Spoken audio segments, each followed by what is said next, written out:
ఆంధ్రప్రదేశ్లో తొలి గులీబియన్ బారే సిండ్రోమ్తో మహిళ మృతి చెందింది. గుంటూరు జీజీహెచ్లో చికిత్స పొందుతున్న కమలమ్మ అనే మహిళ మరణించింది. 2 రోజుల క్రితం ప్రకాశం జిల్లా కొమరోలు మండలం అలసందపల్లిలో గులీబియన్ బారే సిండ్రోమ్ వ్యాధి కలకలం రేగింది. ఆ గ్రామానికి చెందిన వృద్ధురాలు కమలమ్మకు ఈ వ్యాధి సోకింది. దీంతో తీవ్ర జ్వరంతో కాళ్లు చచ్చుపడిపోయాయి.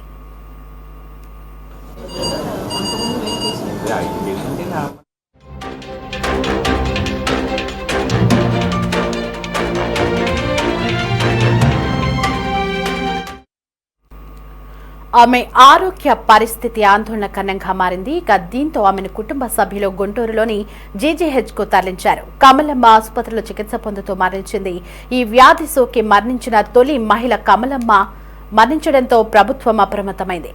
మరోవైపు సదరు గ్రామంలో ప్రజలకు వైద్యులు అన్ని పరీక్షలు నిర్వహించారు. కానీ ఎవరికీ ఈ వ్యాధి లక్షణాలు లేవని వైద్యులు వెల్లడించారు.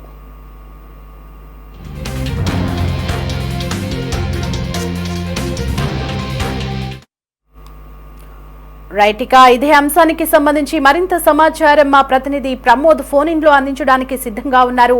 ప్రమోద్, ఏపీలో తొలి జీబీఎస్ మరణం సంభవించినట్లుగా తెలుస్తోంది. మరి దానికి సంబంధించిన పూర్తి వివరాలేంటి?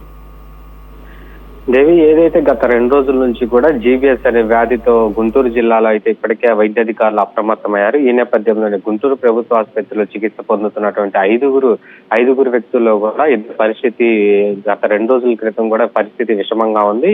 ఈ నేపథ్యంలో ఒక వృద్ధురాలు 85 సంవత్సరాలు కలిగినటువంటి వృద్ధురాలు కూడా ఈ జీబీఎస్ వ్యాధితో చనిపోయినట్లుగా కూడా గుంటూరు ప్రభుత్వ ఆసుపత్రి వైద్యులు నిర్ధారించారు. అయితే ఈమె ప్రకాశం జిల్లా గిద్దలూరుకు సంబంధించినటువంటి వ్యక్తి. అయితే గుంటూరు ప్రభుత్వ ఆసుపత్రిలో 2 రోజుల క్రితం కాళ్ళు చచ్చిపోయి నరాల బలహీనత వచ్చి గుంటూరు ప్రభుత్వ ఆసుపత్రిలో అడ్మిట్ చేసుకున్న అనంతరం వైద్యులు పరిష్కరించి జీబీఎస్ వ్యాధిగా నిర్ధారించారు. నిర్ధారించిన తర్వాత ఆమెకు అన్ని వైద్య పరీక్షలు చేసి ఆమెను ప్రస్తుతం అయితే వైద్యం అందించారు. అయితే 2 రోజుల నుంచి కూడా ఆమె వెంటిలేటర్ పై ఉండటంతో ఈ రోజు తీవ్ర అనారోగ్యం చెందడంతో ఈ రోజు మృతి చెందినట్లు కూడా వైద్యులు తెలిపారు. అయితే ఇది ఏపీలో తొలి మరణంగా గుంటూరు జిల్లాలో కేసు నమోదైంది. అయితే ఇప్పటికే ఇటు వైద్యాధికారులతో రాష్ట్ర ప్రభుత్వం ఏదైతే ఉందో రాష్ట్ర ప్రభుత్వం పై కూడా వైద్యులు కూడా ఇప్పటికే అప్రమత్తం చేసింది. ఎక్కడ కూడా ఇలాంటి కేసులు నమోదు కాకుండా ఎవరైతే ఇట్లాంటి వ్యాధితో బాధపడుతున్నారో వెంటనే పరీక్షలు చేసి తక్షణమే వారికి వైద్య సదుపాయాలు కూడా అందించాలంటూ కూడా ప్రిన్సిపల్ సెక్రటరీ కృష్ణబాబు కూడా ఆదేశాలు జారీ చేశారు. ఈ నేపథ్యంలోనే గడిచిన 2 రోజుల క్రితం కూడా కృష్ణబాబు ఎవరైతే ఆ జీబీఎస్ వ్యాధితో బాధపడుతా ఉన్నారో వారిని ఆ గుంటూరు ప్రభుత్వ వైద్యశాలలో పరిశీలించి వారి ఆరోగ్య పరిస్థితిని కూడా ఎప్పటికప్పుడు యోగక్షేమాలు అడిగి తెలుసుకుంటాను అన్నది. ప్రమోద్, అయితే మరి ప్రస్తుతం జీజీహెచ్ లో చికిత్స పొందుతున్న మిగిలిన వారి పరిస్థితి ఎలా ఉంది? అయితే ఇప్పుడు ప్రస్తుతం అయితే గుంటూరు ప్రభుత్వ ఆసుపత్రిలో ఇంకా 4 చికిత్స పొందుతా ఉన్నారు. 4 చికిత్స పొందుతున్న వారిలో ఒక 2 మాత్రం పరిస్థితి విషమంగా ఉంది. మిగతా 2 మాత్రం వైద్యులు ఎప్పటికప్పుడు పరీక్షలు చేసి వారికి ఎటువంటి ఇబ్బందులు లేకుండా కూడా చూస్తున్నారు. మిగతా ఇద్దరు పరిస్థితి విషమంలో ఉన్న ఒక వ్యక్తి మరణించారు. అయితే ఇంకో వ్యక్తి పరిస్థితి విషమంగా ఉంది. అయితే ఆ వైద్యాధికారులు కావచ్చు, ఇటు ప్రభుత్వ ఆసుపత్రి వైద్యులు కావచ్చు ఇప్పటికే అప్రమత్తమయ్యారు. ఇప్పటికే తొలి కేసు నమోదు అవడంతో గుంటూరు జిల్లాలో ఒక కలకలం రేపుతుందని చెప్పుకోవాలి.